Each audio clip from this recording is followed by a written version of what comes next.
procura achar. Dizem também que não se deve procurar o que chegou. Ainda não é, mas tenho fé. Fé quem tem quer bem de quem vier.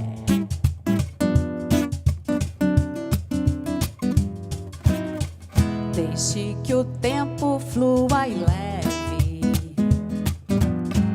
meus pensamentos que não param de brotar. Quem foi que disse que o homem não pode voar? Fé quem tem convém, sambas em no pé.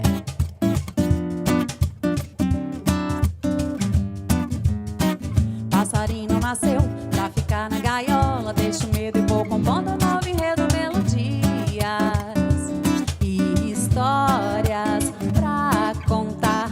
Volta que o mundo deu, volta que o mundo dá. Vou tecendo um novo tempo, horizontes e momentos, sentimentos a aflorar. Fé quem tem convém, sambas em no pé. Fé quem tem faz bem.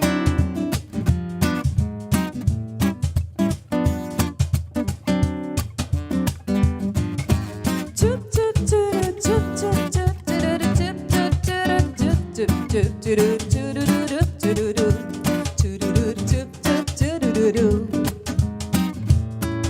Voltamos ao vivo, gente, com Karina Livânio. Delícia a voz dela, né? Pois é, aqui no Caleidoscópio.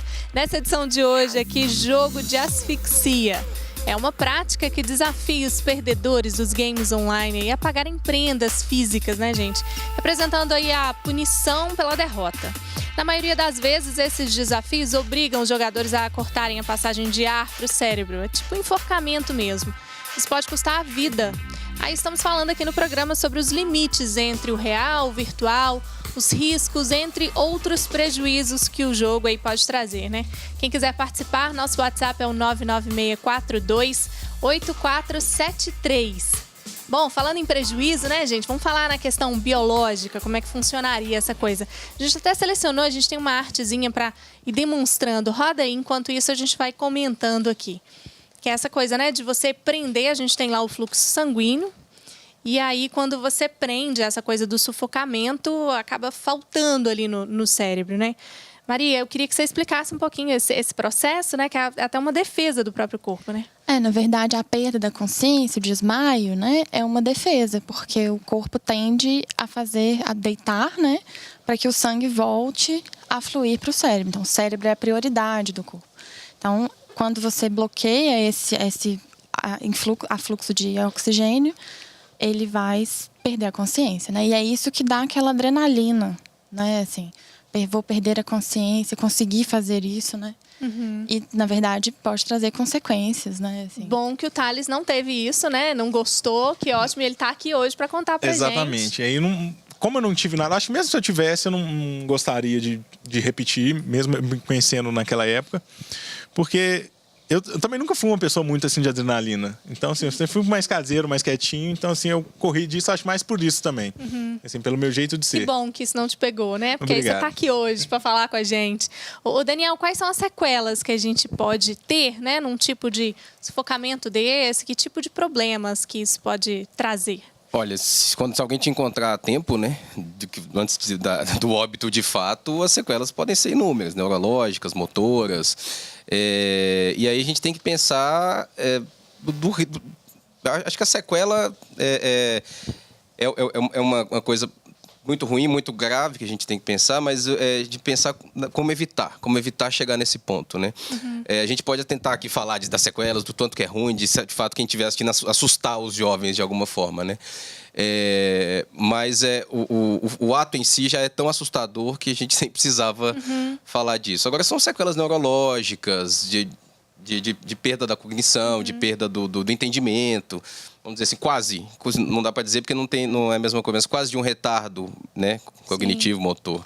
A gente tem também, né, ao longo dessa pesquisa, para a gente preparar esse programa, a gente viu que alguns pais observam sinais, né? Então, muitas vezes, se o jovem tem alguma marca, é importante que o pai também, né, muitas vezes com essa coisa do distanciamento, que ele fique de olho nessas marcas que às vezes aparecem, porque muitas vezes o jovem já é reincidente naquela prática, né? Na verdade, tem outras coisas que não são só os hematomas que vão sinalizar para a gente que está acontecendo alguma coisa errada, né? Então, quando esse uso da internet fica abusivo, quando o jogo fica demais, então o adolescente vai alterando o ciclo do sono, então passa cada vez a dormir mais tarde, acordar mais tarde, passar o dia durante o dia muito sonolento, porque ele não dormiu direito. Então, a fome, assim, a alimentação fica completamente diferente, né? Fica o dia inteiro dentro de casa, né? Assim, então, dentro do quarto, preso. Então, esses sinais também vão levar a gente a pensar, olha, pode estar acontecendo isso.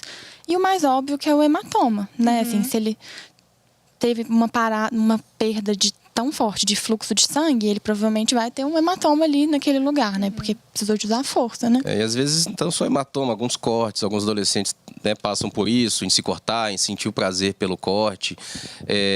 Isso, de certa forma, ainda é comum. A gente vê, né, em ambulatório muito isso acontecendo. Mas, assim, eu acho que a gente tem que se preocupar principalmente aqui com alerta, principalmente dos pais que estão próximos a isso, né, que a Maravilha disse, dessa aproximação dos pais enquanto os cuidadores mesmo desses adolescentes. Esse diálogo, né? E esses jogos causam, querendo ou não, são um tipo de vício, né? Algum jogo patológico, e já tem até alguns termos mais novos, por exemplo, a nomofobia, que é quando o indivíduo sente pavor de não estar conectado, quando o celular acaba a bateria, ele entra em quase um quadro de pânico, sudorese, dor de cabeça, taquicardia.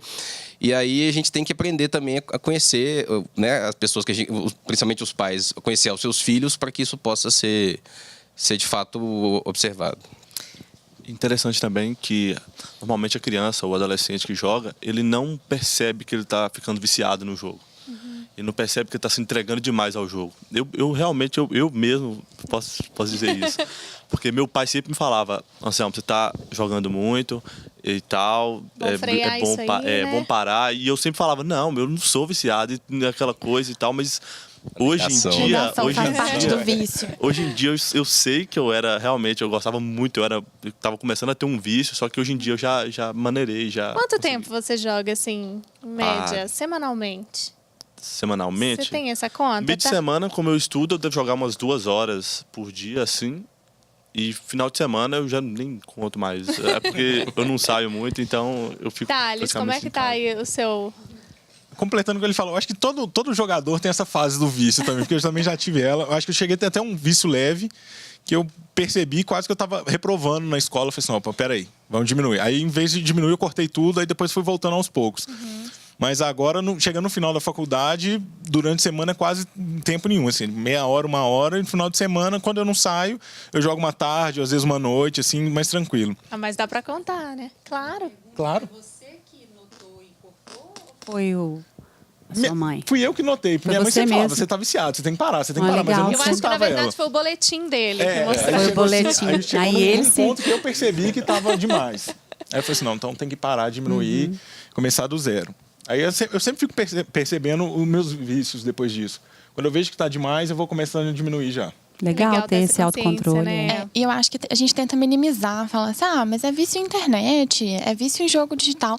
Pode ser tão prejudicial quanto alcoolismo, dependência química, transtorno alimentar, né? Assim, inclusive é o mesmo tipo de tratamento, né? Assim, realmente a pessoa vai deixando de fazer as atividades que ela tem que fazer, tanto as prazerosas, né?